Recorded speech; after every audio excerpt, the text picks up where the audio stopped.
I've completed this phrase, this thought, in 1,000 different ways. How about you? How hard would it be for you to fill in this blank right now? I bet in this room there are over 200 words that you would use to fill in this blank. These words ruled my life for years. For years, I was afraid that you would find out that I was different. These words still rule my world. They still pop into my head today, but now I know how to tackle these words and not give these words the power that they once held over me. I remember when I learned this lesson, though. As Rufus said, I was 5 years old. I was playing with my next-door neighbor, Laura. We used to play every single day. We'd play in her playhouse or on my jungle gym. And when we got into fights, Laura would say, "Get out of here. You don't belong here. You're different." Now, I know that these words are two separate sentences. There was a period between them. But my 5-year-old ears heard a comma, heard this as one thought. My ears heard, "Wendy, you don't belong here because you're different." I'm different because I'm biracial. I'm adopted by a white family, and we lived in a white neighborhood. We moved away from that neighborhood when I was 7, but Laura's lesson moved with me everywhere I went. I heard her voice in my ears for years, all through school, even after school. I lived in constant fear that you would tag me as different. I learned to believe that I was only valued, accepted, and respected if I could convince you that we were the same. In high school and college, same meant that I would not step foot on a dance floor, even though I loved to dance. At work, same meant that I wouldn't voice my opinion first because I was afraid it would be different from yours. Laura's words ruled my world for years. For 35 years, I was afraid that they would find out that I loved to dance. I was afraid they would find out that I had a different opinion from theirs. I was afraid they would find out that I had different political beliefs or religious beliefs than them. What's the common thread here? They. That's right. They are the problem. They were my problem. A few years ago, I learned a lesson that was even more powerful than the lesson that Laura taught me. And it's this. Forget about them.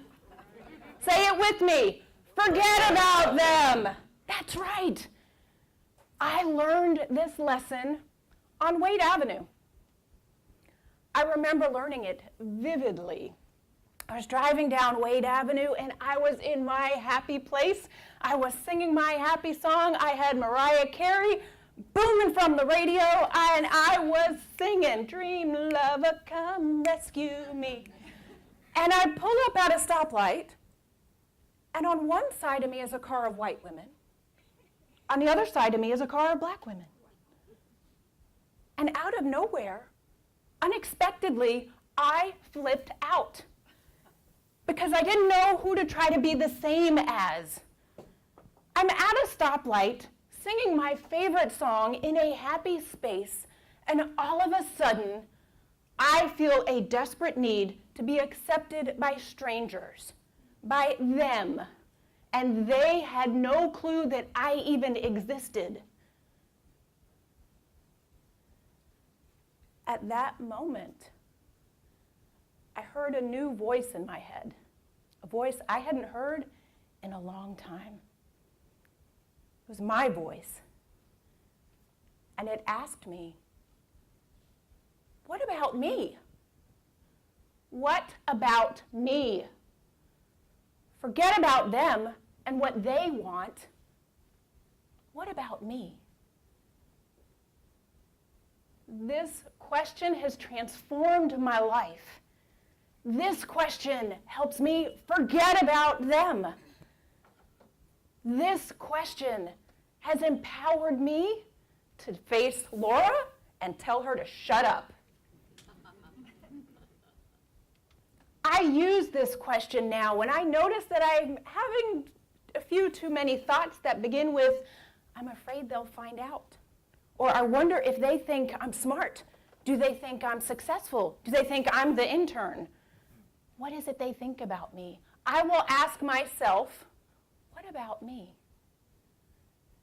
This question has allowed me to attract into my life the kind of people that embrace difference, mine and theirs.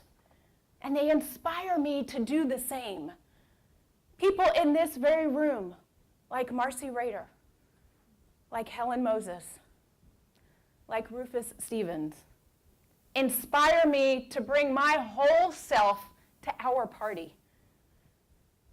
And I've learned from them and from you how to be brilliant, how to let my entire light shine on my brilliance and on my quirks and on the dance floor. Growing up biracial, I didn't have examples of how to be brilliantly biracial until Barack Obama. He taught me how to hold my own with quiet confidence and elegance, how to bring my whole self to the party, how to hold my head high. He taught me that I get to decide where I belong. One of the highlights of my life was being able to tell him that 3 weeks ago when I met him. I was able to tell one of the few role models I have in my life in terms of bringing my whole self to my party, that he taught me how to be brilliantly me. And you can too. I invite you, when you start hearing those words, if you start thinking that they don't think you belong, forget about them and ask yourself, what about me? Thank you.